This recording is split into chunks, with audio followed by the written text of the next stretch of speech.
Welcome, everybody. This is our Tiny House Symposium. I am David Kennedy. I'm the Associate Artistic Director here at the Playhouse, and I am joined today by playwright Michael Gotch, author of Tiny House and Starter Pistol, both of which had their world premieres with the resident ensemble players at the University of Delaware in 2019 and 2020, respectively. Both directed by our very own Mark Lamos, by the way. Since the COVID-19 pandemic, Michael has written and directed a 5-part, 5-hour new radio play adaptation of Bram Stoker's Dracula, which was broadcast last fall, and a duet of Agatha Christie short story radio play adaptations, The King of Clubs and The Cornish Mystery. Michael is also an accomplished actor who has performed at leading theaters in New York and regionally, as well as in over 70 productions as a founding member of the Rep at the University of Delaware, where he also teaches in the College of Arts and Sciences. And welcome, Michael. Thanks for joining us today. Hey, David. It's good to be here. Thank you for having me. I'm going to just give a little spoiler alert for our audience. For the purposes of today's discussion, we're going to assume you've already watched the performance of Tiny House. If you have not, please hit pause, watch that performance, and come back and join Michael and I in conversation. I want to start, Michael, with the fact that this is your first play, or at least your first play to be produced. And I'm wondering, where did it come from? Well, it's a longer story than maybe we have time for here, because like most Genesis stories are, you can get into the weeds of details. But suffice it to say that I started thinking about it. Having been a member of the Rep for now 13 seasons. We work with a very close-knit group of actors who are part of the company, and it functions very differently than probably your patrons and some of the audience for this might understand, in the sense that we have a core company of between 7 to 9, depending on who's around, actors who have been with the company for that entire time. So as an actor, I've worked with these people for years. I've worked with them in many shows, and as I've worked with them, I've started to kind of move toward directing, not away from acting completely, but move toward directing, move toward writing.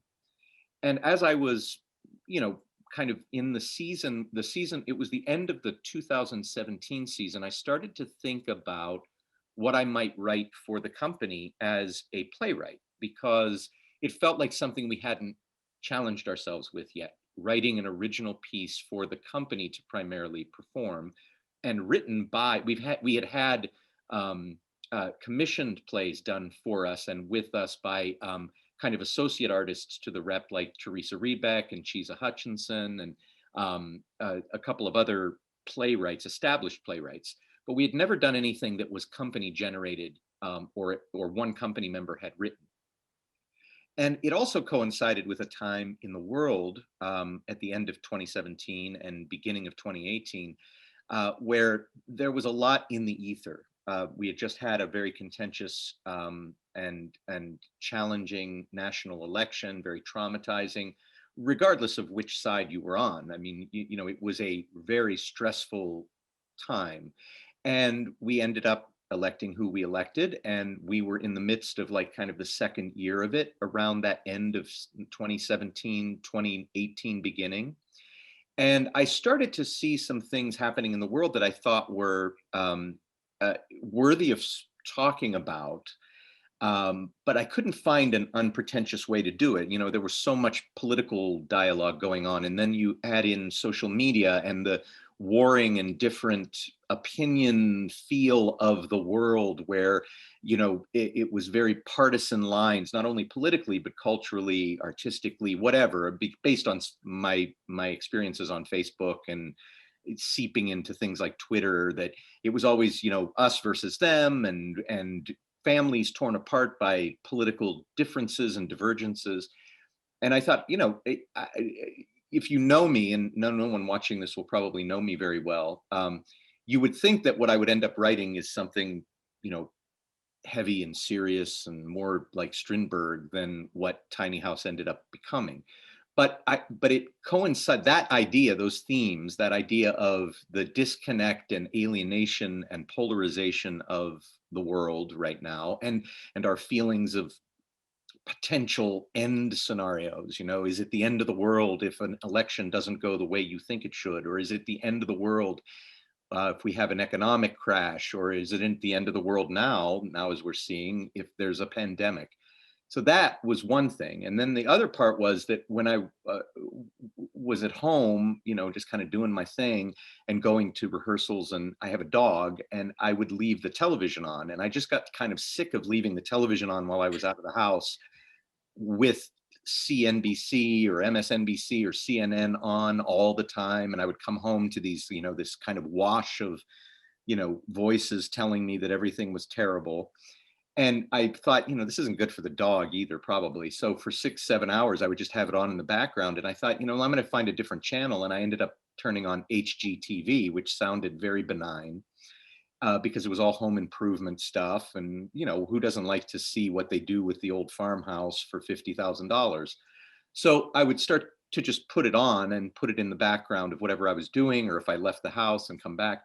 And all these shows started to show up right around that time, late 2017, early 18, about tiny house living, and specifically tiny house living off grid. So people who were interested in cutting themselves away from kind of the norm of suburban living or even urban living, and going to these places that are, kind of off the map in the wilderness, and living in homes that were fully self-sufficient, with everything from solar panels to compost toilets to gardening their own food, growing their own food, raising their own chickens, ostensibly, everything, but doing it in such a compact place. So the houses were between 150 and 400 square feet. And if anyone out there knows what the square footage of their home is, you can imagine how small that is.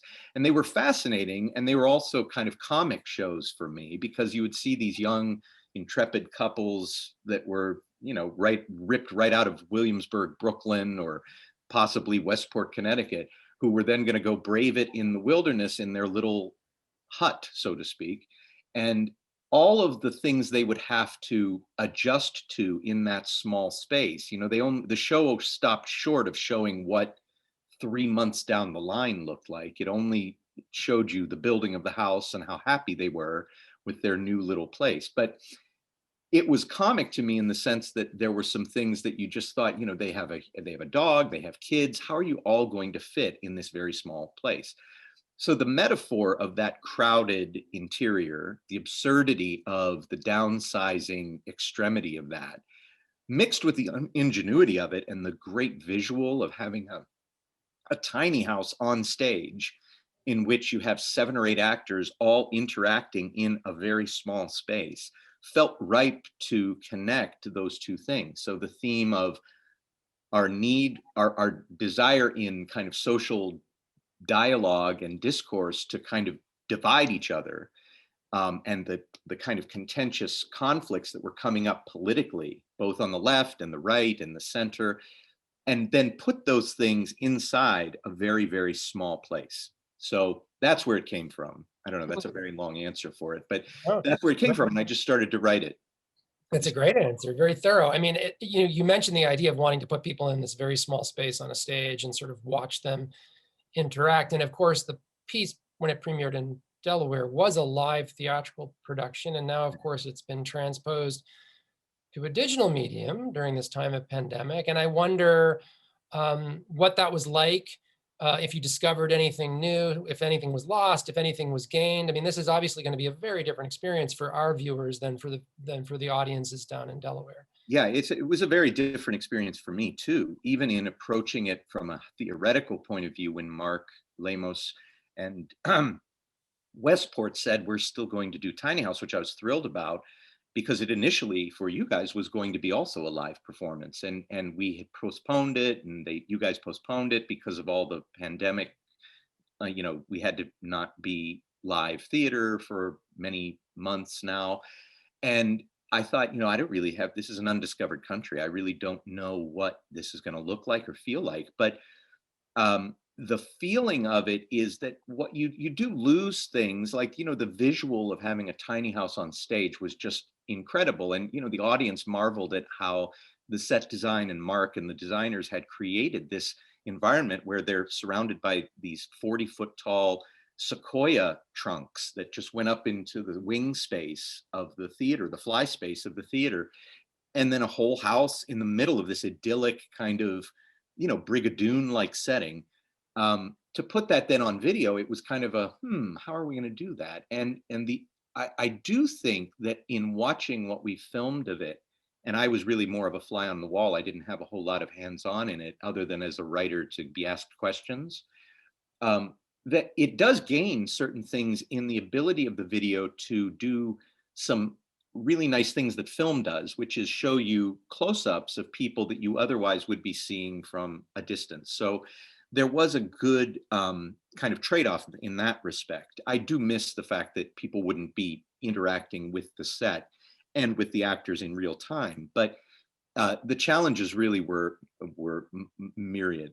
There were so many of them because the actors had to also film each of their roles remotely, despite the fact that, as you just said, they're all crammed into a tiny house. So it was a marvel of technology that I won't go into in great detail, but I will encourage anyone in the audience who has the enthusiasm to find out how we did this to look at whatever materials you guys provide, maybe in the making of a vein of this, because each actor was in a different place. We had 2 actors in New York City, we had 5 actors in Delaware, we had 1 in San Diego, and we had 1 in Texas. And the way that they've now cut this together, at least in the rough cut I saw, it looks like the actors are all inhabiting the same space on this mountainside in sequoia trees in a tiny house. So for the actors, it was a huge challenge to be able to interact using only green screens and focal points and Zoom to get that feel of being in the actual room with the other actor. So it's a real learning curve and an experience that I'm glad that we had, because it kind of straddled. It's a bit of a hybrid between a television production of a film or of a play and a play. Right, and quite a challenge for everyone involved, it sounds like. I Yeah. mean, I think of actors as very kinesthetic beings, and to have to sort of play the claustrophobia of that world while actually being in a variety of different locations, that must have been difficult. Yeah, they did a wonderful. It was funny because we really didn't know what quality, and I don't mean quality like talent, because they were all very talented. But even Mark and I, in watching the rehearsals and then the filming, you're kind of um, it's a shot in the dark. You really don't know what you have until it starts to get edited together, and Mm. you have to go on faith. And the actors had to trust themselves and Mark and them in each other in the limited way they were able to communicate with each other, that we were going to get it in however many takes we did of a scene or a speech or a sequence. And for the most part, given the limitations, I'm quite pleased with how it came out as an experiment in how that might happen out of necessity, really, in this case, but also creatively in the future if people wanted to do more interactive media mixed with live performance stuff. I mean, it Mhm. definitely was worth the endeavor. You mentioned earlier that one of the impetus for doing the play was because you're a member of this acting company. You've been there for 13 seasons. You have relationships with these fellow performers that are deep, I imagine. What's it like writing a play for a group of people you know that well? It's an experience that I think must be all too rare in the American theater these days. I'm wondering, we often hear that in a new play process, the actors are so important to informing the writer during the rehearsal process. But I wonder if when you know actors that well, if they're in a sense informing you even before they ever speak one of these lines aloud, because you know so much about who they are and what they're capable of. Could you It's talk about that a little bit? Yeah, it's so true too that all of that came into play for me in writing it. And again, everyone should keep in mind too that this was really the first time I'd written a full-length play. I'd written a one act, a couple of one acts and a 10-minute or so long time ago in a different lifetime that were produced in Chicago. But then I put off writing for a long time and was just an actor, and then came back to it with this. So I used it as as an experiment in things other than the story I wanted to tell, which one of them was, could I write for specific actors? And of the cast, there are 2 actors who are not in the company. The young couple, the lead young couple, are actually not actors in the company. They were New York actors that we hired from a casting process in New York City for the original production, and they were great enough to join us for this production too. So we have the original cast. But in writing the characters I did for specifically the cast that was from the rep, I would say that first of all the characters in the play are me at a different moment in my life in that time that I'm writing about, right? So even, regardless of gender, regardless of age, regardless of how crazy one character is versus how sane another character is, as you see, as the audience sees this, know that every one of them voices some part of my psyche. So first of all, I was writing my own voice into each of the characters and how I wanted to express a certain POV that during a day I might find myself being a conspiracy theorist. There's a character who's very much in that kind of vein of, Malcolm Nance, CIA, potential survivalist with a very apocalyptic view of what might be going on in the world. And then there's a very skeptical, kind of jaded character who is very sardonic and very, kind of a lot of deadpan one-liners about, very, very skeptical of anything involving politics or things like that. And then there's a very optimistic kind of eco-friendly science teacher who's fascinated with earthworms. And so they're all kind of parts of my personality, number one. But then number two, I looked at the people that I was writing for, and having been in almost 70 shows with these people, I know what, from myself, this is just my perspective, I know what I feel like their strengths are. I know what they do very well. I also know what they haven't been allowed to do based on the way that, as you would know too, being a director, as much as we as directors or as people in the theater think that we allow people the ability to kind of transform into different things that we wouldn't think of them as, you inevitably get into a bit of a rut sometimes with types. So I thought, how can I give everyone both strengths that I know they are great at, and then also some things that I I would be interested to see them do, and I think I know they can do it, right? So, and then there was also a bit of a mischievous side to it too, because they're all friends of mine and we've worked together for years.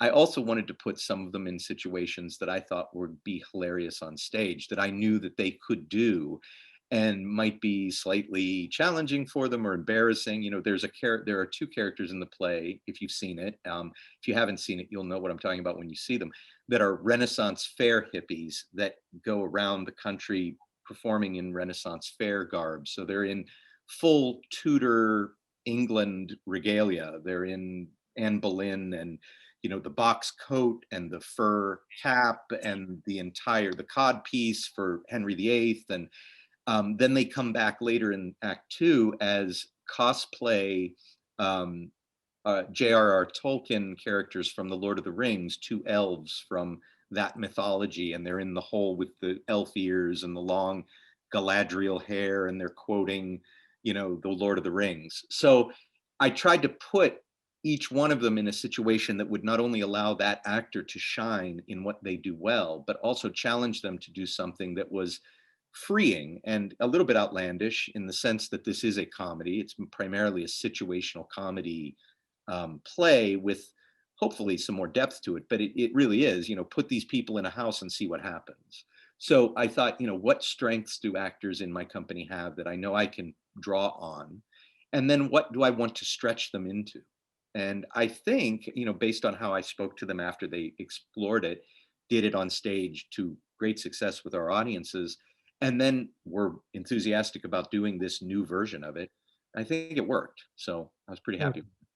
As you mentioned, the Carol and Wynn, the Ren Fair couple, and then you were alluding to Bernard, who's the sort of ex-intelligence operative, slightly paranoid, prepping for the end, and Right. the science teacher, Larry. The play is sort of populated with a number of eccentrics, Yeah. and eccentrics from sort of, for argument's sake, sort of up and down the political spectrum. And I wonder if there's something about that idea of, it's not just a kind of a world in which people of different politics are sort of forced to inhabit the same space, but people of entirely different sort of dispositions and lifestyles and ways of seeing the world and perceiving reality. And I'm struck by how you sort of render them all with this great degree of sympathy. I mean, it's a comedy, but I don't feel like anyone's the butt of the joke. And I wonder if that's on purpose on your part. It is. I mean, I thought I wanted, it is satirical. I mean, I guess in a loose way, it's a satire, but I was very clear. I wrote a little thing like writers do, a bit pretentious, forward to the play that tells a director and actors things that you think they're not going to pick up on their own, for better or worse. And in that forward that I wrote, I said, I love these characters, and they are we should laugh with them. We shouldn't really laugh at them. Or if we do laugh at them, it's because we recognize ourselves in them. And it wasn't my interest to create mockable people. As you say, I've tried hard in each case. What I always love when I see a good play, or I'm in a good play, is a character that you think you have pegged as an audience member. And then they do some switch in the middle of the play or a scene or a speech, and you go, wow, there are deeper waters there.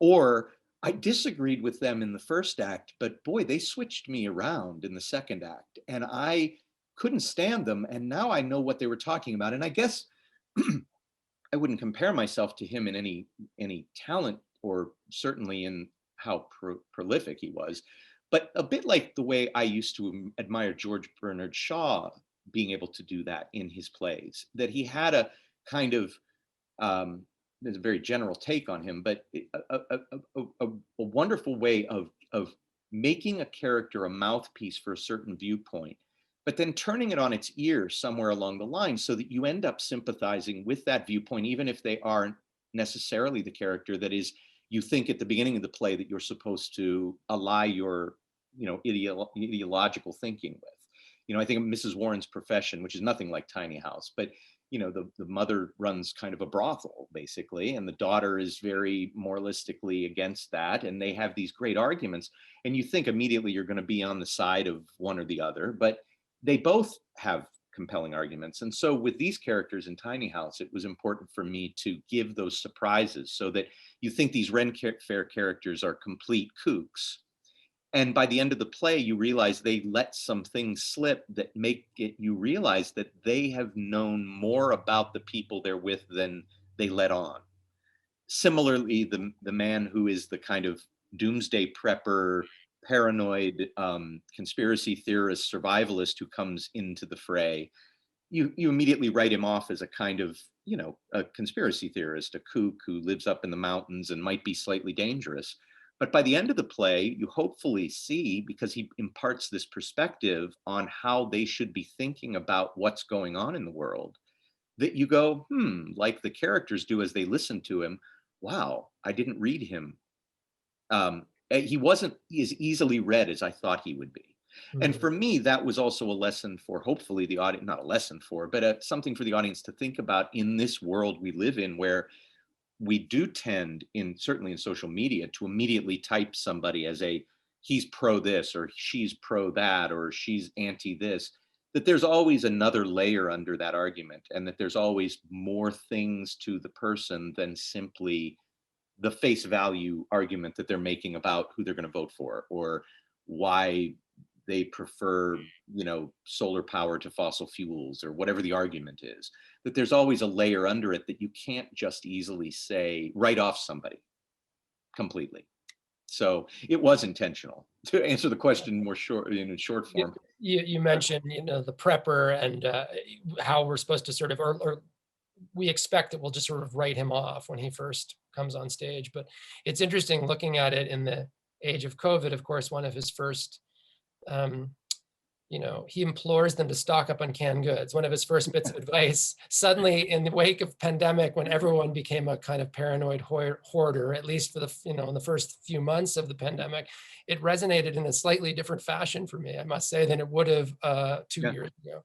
Yeah, it did for me too. And it was, initially when we approached redoing the play, when Mark said we're going to do it in this version and post pandemic, we had a small discussion about whether or not we needed to do major rewrites on it, because it felt like, well, maybe the setting of post 2016 election, which isn't really alluded to, by the way, in the script. If anyone hasn't seen the play, don't worry, it's not a diatribe on, Trump and Clinton by any means. It does hint at what we have been through, but it's not about specifics.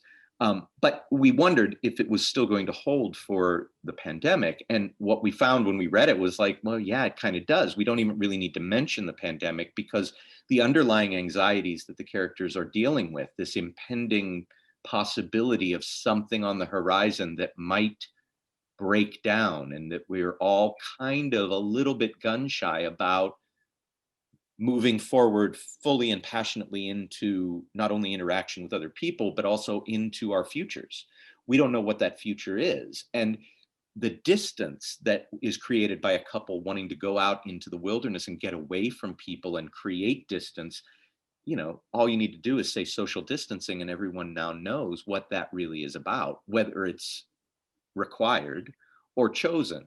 And I just even noticed that I have this thing hanging around my neck that is really a face covering. It's become kind of second nature to me to now have, get ready, even in my smaller social interactions that have started to come back, to keep that distance and keep that going. So there are things in the play that we read when Mark and I were working through it before we started the production for the digital version, that we went, wow, that does resonate. There's a line that Sam, the young woman who is part of the lead couple, says, where she says, it doesn't really feel that there's a now anymore. It just feels like we're all waiting for what comes next.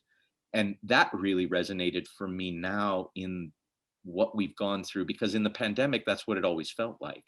And then you add on top of that another national election inside of a pandemic that created an enormous amount of uncertainty and anxiety for everybody. That feeling of there's always something that might be around the corner. And if we could only retreat to our little safe space, whether it's quarantined in our homes or a tiny house, or, get to that mountain cabin with, like you said, stocked up canned goods, there are all these extreme, there are all levels of that, but that it's still around. It's still Mm. around.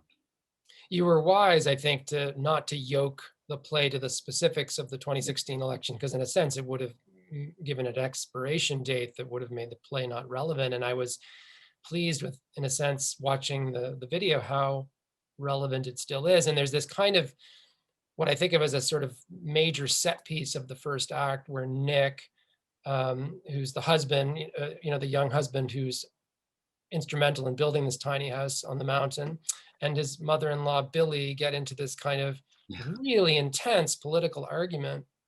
And what I find striking about it is how little of it I can comprehend, and not because they're talking, at some sort of philosophical level that's above me, but because they speak over each other for almost the entire duration of Yeah. the argument. So you're left with this kind of larger impression of a world in which people not only have intense convictions, but are never really ever listening to the other.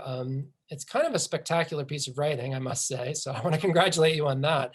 Thank you. Um, but what was that like to rehearse and to sort of get people into that headspace that the play requires? Well, there are. I agree with you that would be probably. I mean, it's clearly the one of the.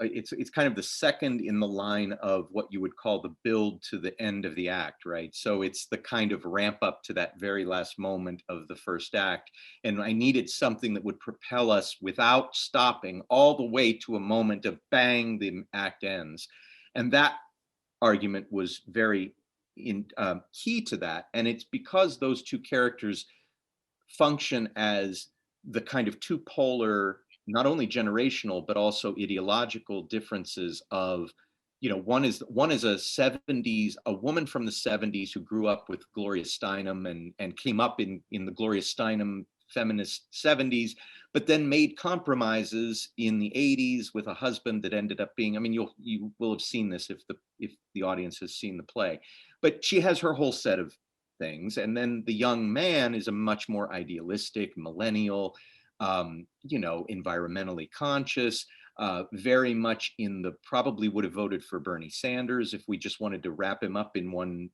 one as we do nowadays. Oh, they voted for this person, and then you kind of have a sense of who you think that person is.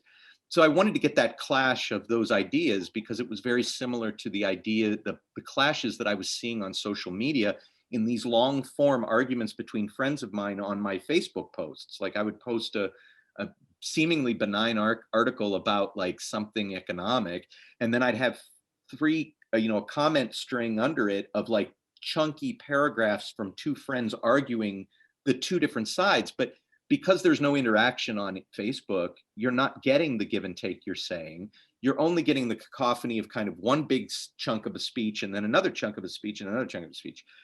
And that happens through the play in a variety of places where there's this overlap that is a bit, like you said, it's not comprehensible, but you understand what they're saying and where they're coming from. And I thought that the rhythm of that, the musicality of that, if I could capture that on stage and in words and in language, it became almost like a poetry spoken word thing for me. That the rhythm of these, the contrapuntal of the people speaking over each other in an argument that had no purpose other than, because neither of them were looking for solutions, which is another problem with our constant Or polarization. genuinely looking to persuade the No, other. they're not. Really, it's about staking out your position and holding to it. Right. It was more of a blunt instrument that I'm going to say this now, and then you're going to say this on top of me, and I'm going to top that with this. And it becomes almost absurd. But in rehearsing it, I mean, it would be really fascinating for your audience to hear from the actors because that was a huge part of the rehearsal. And Mark did a really wonderful job in transferring the rhythms that I had written it in because for better or worse, whether I'm a good writer or I'm not, I will say that I do think in terms of, as a writer, less in terms of psychology and more in terms of musicality. And I think it's because I've had a lot more experience as an actor in more classic text than I have in, 21st or 20th century process. I've been more in tune with how a scene sounds and you get meaning from the sound rather than delving into, for me, it's about the punctuation of this, that, the other. So for Mark, it was a great fit for he and I to work together in that way because he can also switch that on very easily with his ear.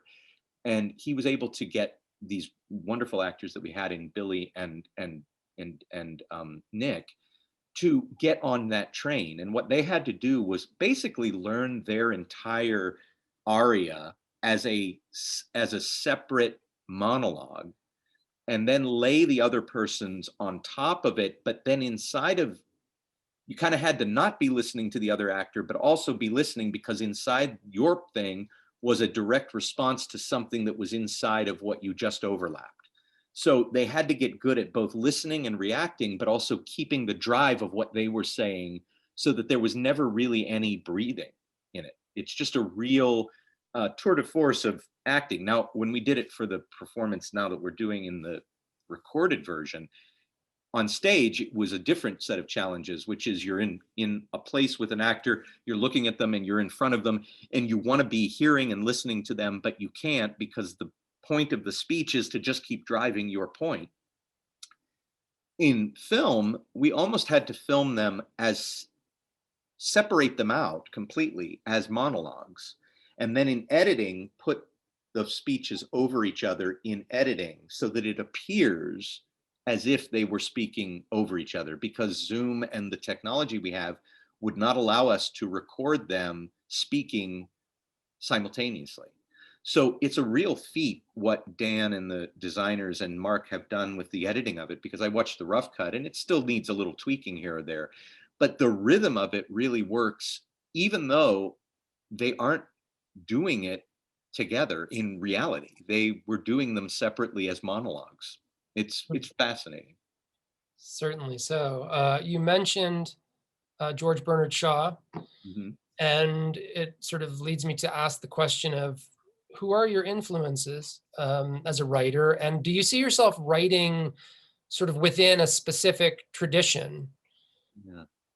Well, I do. I mean, I always, So I like to think of pretension as just a different version of being ambitious. So I don't think of it as a bad word to be pretentious. But if I can be pretentious, I suppose, I guess, and I have aspirations for this, that the writers that I most have keened in on in terms of what I think they say about the human condition and also their writing style and their dark humor, probably be Albee and Pinter in my experience. Now, Tiny House isn't really anything like either one of them in the sense of the maybe some of the theme type stuff, alienation and familial drama and generational stuff and secrets kept and things like that. But they're both wonderfully musical writers, and they have just such a sardonic and devious wit inside of what becomes a kind of killing blow writing style that at the end of it you think you're watching something and then you're seeing something completely else. It really kind of hits you in a way that is impactful. I think that stylistically Tiny House probably falls more into a sitcom situational comedy version of uh, a mix of Chekhov, mostly because of some superficial things like the setting is in the country, but we also have a lot of moments of uh, nature and the storylines of the people converging and allowing them a moment to just kind of, in that musical way that Chekhov does, an entire stage of people just looking at a sunset for a minute. And it's because of the contrast to all the speaking that you just heard that resonates for a moment. There's a kind of caesura in the music, so to speak. So there were things about family, there were things about unrequited relationships and what's underneath speaking about mundane things that is very Chekhovian, or I would love it to be considered that. And then, as we just spoke about, the George Bernard Shaw thing for me was about, could I write something? This play has some similarities to a play that I also like very much from George Bernard Shaw. Uh, well, a lot of his country house shows in some ways, but uh, Heartbreak House, where you have these diverse characters coming into a space and occupying this very small, tight space, and they end up kind of putting on a show for each other in a certain way. But there's also there's a deep political underpinning to the frivolity, I suppose, of it.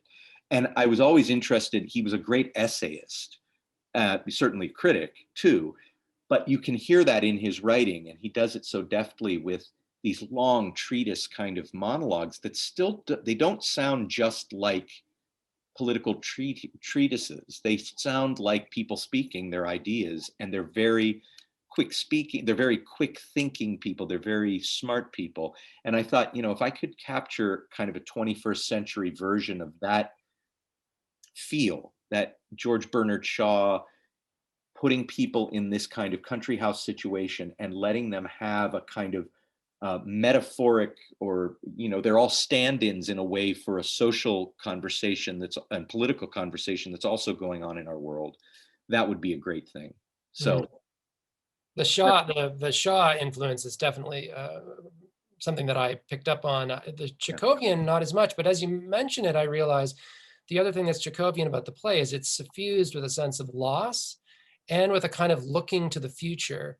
I mean, in Chekhov, they're always talking about the future and how the future will look back on us and wonder what we were like. And there's always ducks are always flying to Moscow and watching something going, somewhere. Yeah. Where are we going? And there's the tree. It's going to get chopped down or whatever it is, So I feel like Tiny House is poised between two very American ideas or preoccupations about utopia and apocalypse. America is the land of intentional communities and Ronald Reagan's shining city on the hill, and this idea of continually renewable sort of energy. And then there's also this other aspect that's been around forever of apocalypse and end times. If you think about the Second Great Awakening, and then I think it was the Second Great Awakening in the 19th century, where these religious communities would go to the top of a mountain and wait for the world to end. There's always been this kind of twin energies that are absolutely diametrically opposed, and you've contained both of them in the play, right up to the very end, right, in which the radio crackles to life and we hear the survivalist Bernard telling us that the end times have begun. This is followed by, I mean, not followed by, but follows on the heels of a kind of sonic boom that disrupts the quiet of the forest.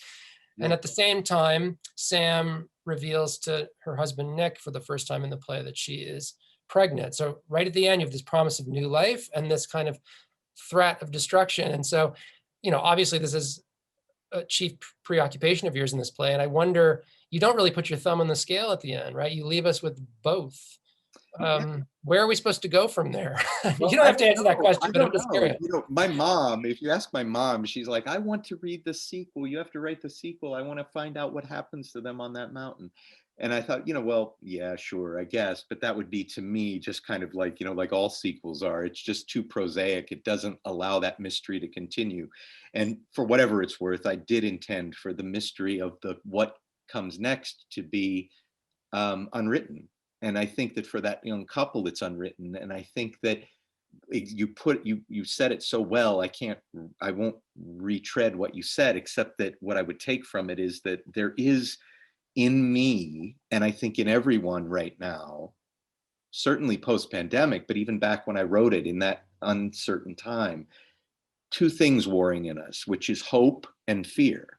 And people win elections based on both of those words, or one or the other word. You very rarely have anyone, sometimes they disguise one as the other, but that is in our fabric right now in a really large way. We have, like you said, the indomitable spirit of hope. Always, it's kind of that American thing, or that intrepid, we're going to go out and things will get better for the generations coming and we will persevere. And then the other thing, which is it's all going to go away tomorrow. Someone's going to press the button and all the bombs are going to be exploded and there's going to be a wasteland and we'll do it either slowly, which is the fear right now of the climate change version of the apocalypse, which is all the ice caps will melt, and we'll do it in a kind of frog in boiling water that doesn't really know it's boiling until it's too late. Or we'll do it all at once and some crazy madman will press the button once and then all the muscles. That was an 80s fear, but it's come back if you've noticed. And for me, it was like I wanted to hold both of those things in one place in the play. It starts as a kind of home improvement sitcom about two young people in a tiny house where the in-laws come to see the house and they're from a different generation and they make fun of the small house and there's hijinks of fitting in the house and being in the wilderness and people going to relieve themselves in the woods and things like that, jokes like that. But then there's this other thing where it's almost like we're performing the comedy in the midst of this impending possible storm cloud that then does show up. And with that sonic boom at the end, when I was writing the play, I always knew that I wanted it to end with a bang, literally, but I wasn't sure of what quality it should be, or should it be literally that bombs went off or whatever. And I talked with Mark a lot about these things that I've seen on YouTube where they might be groups like the one you mentioned that would go up on a mountain during the end times they thought were going to happen and never did, where you hear these, and these are documented on YouTube, these crazy sounds of like what sounds like trumpets in the air. I don't know if you've ever seen these videos where No. people, oh, you should look it up. Look up trumpets in the air, or I don't know what, on YouTube, but they are documented. What it ends up being is there's a scientific explanation. It's either sonic booms from planes, or it's some kind of meteorological weather thing that causes these sounds, but they sound like the rapture is coming. And so when Mark and the designers for the original production were saying to me, like, what is this sound? You say it's bassy and it feels like it vibrates the bones of the people on stage and it vibrates the audience's bones. That kind of boom that you don't know what it is, but everyone looks up and goes, what was that? And I said, I don't know. I can't help you. I'm not going to tell you what that sound is. I don't know if it's a nuclear explosion. I don't know if it's an earthquake. I don't know if it's a power plant and a dirty bomb went off. I don't know if it's the rapture, and I don't know if it's UFOs are landing and they made some sound like that. It's the aggregate and the compilation of all the fears and uncertainty of all the characters on stage manifested in a sound that then makes them all have to stop talking for a minute and decide where they're going to go. And I also knew that I wanted to end the play with the line, "I'm pregnant," because to me, those two things, as you said, are where we're at. It's we have. What does he say in Waiting for Godot? I did the play, and I should know this, that we have to go on. I must go on. We I can't go on. I must go on. Or I can't, but I can't remember the exact quote Yeah, now. but you Put know me what on I'm the saying. spot. It's Yeah, that yeah. idea of the problem is we have to keep going forward. We can't keep going forward. We don't want to go forward. We have to go forward. And that's what the characters are dragged into with that sound, and the audience too, to have to think what does come next, and what comes next to us when we leave the theater, what comes next to us, comes next for us when we leave the theater, and think about the tiny apocalypses in our own lives that are like booms.